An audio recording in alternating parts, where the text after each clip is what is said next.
Hi guys, welcome back to the Player YouTube channel, and today, well, we've got a bit of a surprise. Not a total surprise, because I think you'd be half expecting me to do what we're going to do today, and that is the latest little hatchback from Peugeot. Because a few weeks ago we did the station wagon, the big one, and if you click up here now you can watch that video too. And if you want to see the 508 version of this, the GT line, click up there now and you can watch that one as well, because we've done pretty much all of the Peugeots apart from the 208, which we're going to get in a few weeks time. This is the 308. What a fantastic, fabulous car, albeit a little bit of a makeover, because this is sort of mid-cycle at the moment. It's about 2 years into its longevity of around 4 years, because in 2021 there's going to be a completely new 308, but we'll talk about that in another video, because today we're looking at the latest offering, and this is the latest incarnation of the 308, and this is the GT line. I'll explain all about the different levels, the entry levels and the top ends, and all the other bits and pieces as we crack on through this video. Let's get on with it. It's a good looking car. It's a good looking family car, and that's what I think Peugeot in the last few years have really excelled in. Let's take a look at what the changes are, because they're very minimal. First of all, you'll notice there's a new grille here, and I love this sort of diamond effect grille. But what they've done is, what Peugeot have done, is taken the lion badge off the top there and put it into the grille. It's good thinking. However, do you really need to keep emphasising the name Peugeot on the front there? I think that's a little bit of a shame. Too late, it's already been done. What you do get here are some amazing indicator lights here. They're the strobe effect ones, like the Audi ones, but these are really cool. They go backwards and forwards. Up here you've got daytime running lights and a good set of LEDs. The lights on this car are fantastic, really good distance as well. I love the shape of the bonnet, I love the style of the front, and I love the colour. So far, I'm loving the 308. So we've looked at the front. Let's check it out down the side, because this car is extremely stylish. It comes with some nice 17-inch wheels, alloys there. I really like those. And of course, when you go up and you get the GT or the GTI or the GT line, this is the GT line, you get your nice little GT line badge. You get some nice foldy inny mirrors, so these pop back when you lock it up. And all in all, I think seriously this car really has some lovely lines to it, including the way they've cut these new LED rear tail lights in as well. Let's check out what the back's got to offer. Round at the back, well, I mean, come on, that is a good looking car. For a hatchback, I love it. So at the top here, you've got like this little sort of spoiler, and inside there, you've got the stoplight built in as well. You've got a wash wipe, which is very nice, rather dainty. Down here and underneath, you get a new rear bumper. This is the sort of facelifted version that I told you about. Unfortunately, as much as I like it, you've got these two very, very fake exhausts. There's nothing in there. That's it. That's as far as you can put your hand. I understand this is not a top of the range sporty car, but yeah, please let's have something real in there. It wouldn't hurt just to put a couple of pipes in there, would it? And it would probably sound even better as well. Love these LEDs. These are the new style LEDs that they've put on this car. You get your little badge again and your little 308 badge, and all in all, what a sexy bum. Probably wondering what it's like inside. Let's take a look. Look at that. Well, it's not electronically assisted. However, Peugeot have taken out a lot of the weight in this, and they've beefed up the struts here as well. So it's very light. I did that with one hand, and I'm not exactly Mr. Muscle, as you can see. First thing you notice, it comes with the dreaded parcel shelf. But the one good thing about this parcel shelf is it's easy to throw away. So we will throw away the parcel shelf, which I hate them. Come on, guys, let's change this parcel shelf system. Come up with something new. There's nothing in the back here. There's no 12-volt adapter. There's nowhere to hang your shopping. But this is the largest boot in its class. This is nearly 400 litres of boot space. And I haven't even put the seats down yet. It's absolutely humongous. Inside here, you also get an optional, look at that. Check it out, boys and girls. That is a proper spare wheel. Well, it's a space saver wheel. But it's not that stupid puncture repair kit that everybody keeps throwing in the back. Who needs one of those? This is a great little car. It's really starting to show its true colours now, because when we get in the back, if it hits all the buttons for the passengers, we've probably got the best little family hatchback of 2020. Right, Right, what we need to find out is what it's like in the back for the passengers. Follow me. So, first thing you notice, or I noticed, the size of this door. It's absolutely huge with this window, and it goes right back, so it makes getting in and out as easy as that. Legroom, it's not bad at all. Plenty of legroom here. They've even shaped the seat so your knees sit in that section like that.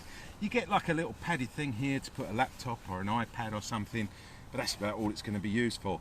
And, well, check out, look at this roof in here. It's a massive panoramic roof. It's absolutely superb.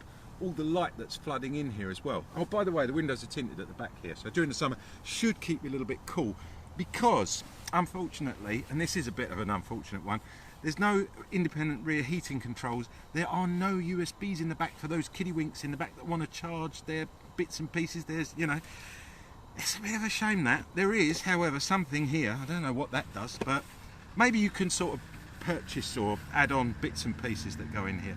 I don't know, 12-volt adapters, etc. You do get ISOFIX points either side, and the little flaps that are here, they actually stay in the car. Unlike a couple of cars we've tested where they come out and then you lose them, and then when you go to trade the car in or sell it to someone, they go, "Where are me little, little tabs? Because I don't have kiddie seats. Oh, I'm going to have to spend another 50 quid to buy some of them." And you go, "Oh, yeah, I did lose them." Put them in the glove box if they come out. One big tip. On this one, they don't. They're great. That's a lot of waffle for some ISOFIX points, but it was worth it because I want you to save money. In here, there you go. Sneaky. Double cup holder and a nice armrest. And it's pretty well built as well. But behind it, every French car should have one of these. It is the ski hatch. Yay! We love a ski hatch. If you live in England, it's the place where you put your wood when you go down the DIY store. Goes all the way through. Great. Let's put that away. As far as 3 people in the back, yeah, well, it's quite a high tunnel here. It's really tight. I'm not going to make a complete idiot of myself and try and squeeze through there. There's not a lot of leg room in the back. Centre section, little kiddies only, probably, you know, little ones. You're not going to get 3 adults across here. However, sitting here as an adult, it's reasonably comfortable. It's all cloth interior, but I do like the style and the design of it. You'll see it's got like this sort of red stitching and piping, and every now and then you do get like a little bit of faux leather. I suppose it just makes it look that little bit more special. Let me just show you something before I jump out and then we jump in the front. This is how easy the seats come down at the back. You just clip like that. Now look at that. So this is a good 80-20 split, as I call it. However, although this turns this into 1,400 litres of boot space, you get this big lip here, and there's quite a big lip, so when you're sliding stuff in, it keeps banging up against the seat. It's not a major complaint, but I'm sure they could have done better with these. However, it's 1,400 litres of boot space. You could put anything you want in the back of this car. It's massive.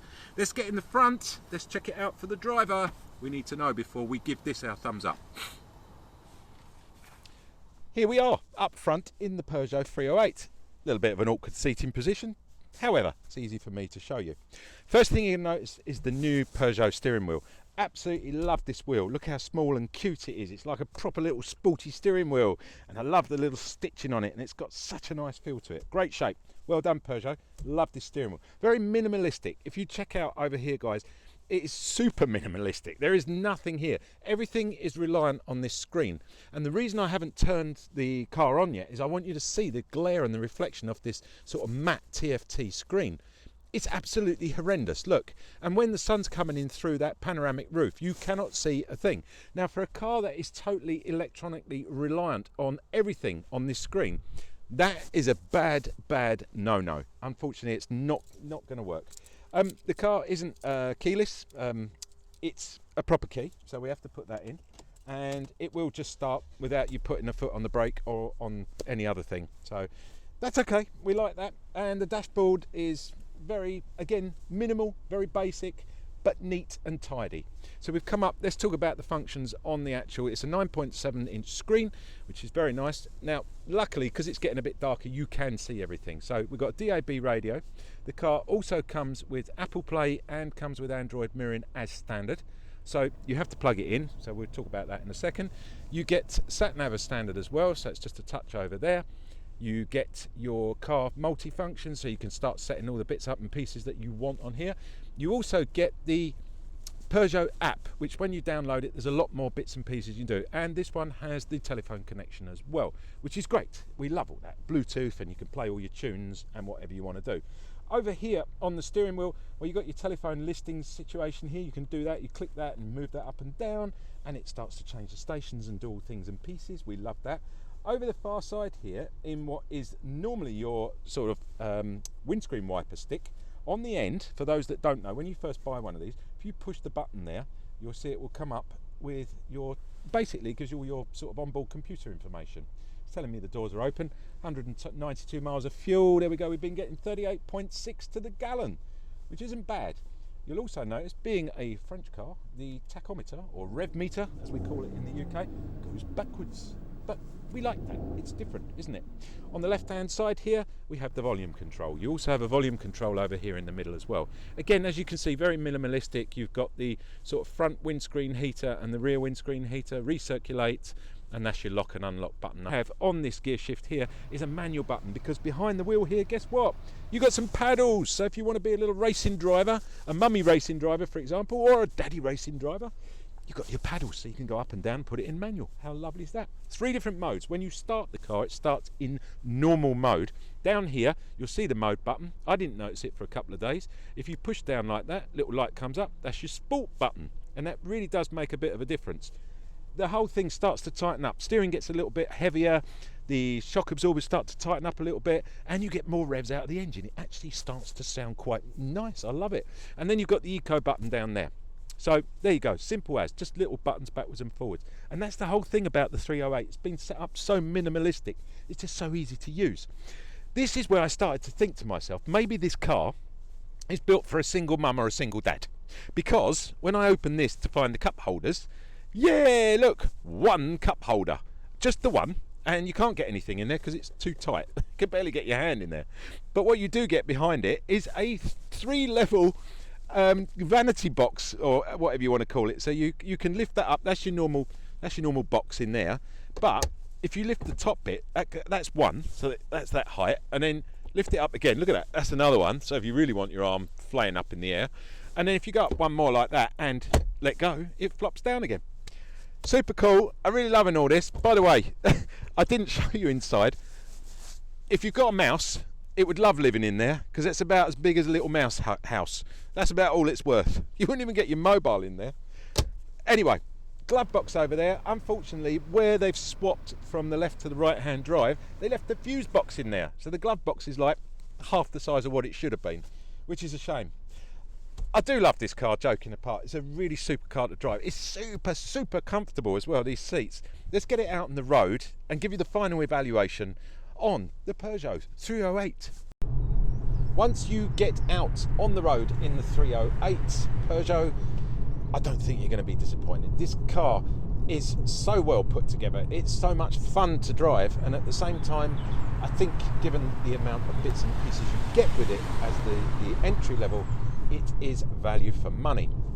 Speaking of money, £21,000 is your entry level car.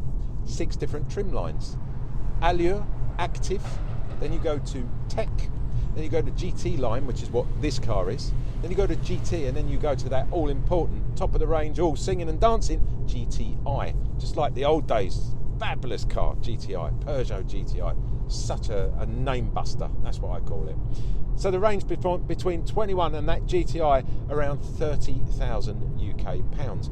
It is a lot of money, but you get a lot for your money. So let's talk what you get for your money. Well, there are a couple of different engine choices. It's got a 1.6 litre petrol engine that comes in 2 versions. You can either have 205 brake horsepower or 225. Then there's a diesel engine, a 2 litre diesel with 180 brake, but obviously it's got a lot more torque, slightly different style of driving as well. You get 2 different gearboxes. There is a 6-speed manual, but that's only available on the smaller 1.6 litre petrol engines. Really what you want, and I don't think you should even consider a manual in this car, is go for the new Peugeot's brand new, all singing and dancing 8-speed auto gearbox. It is simply stunning, and that's all I'm going to say about it.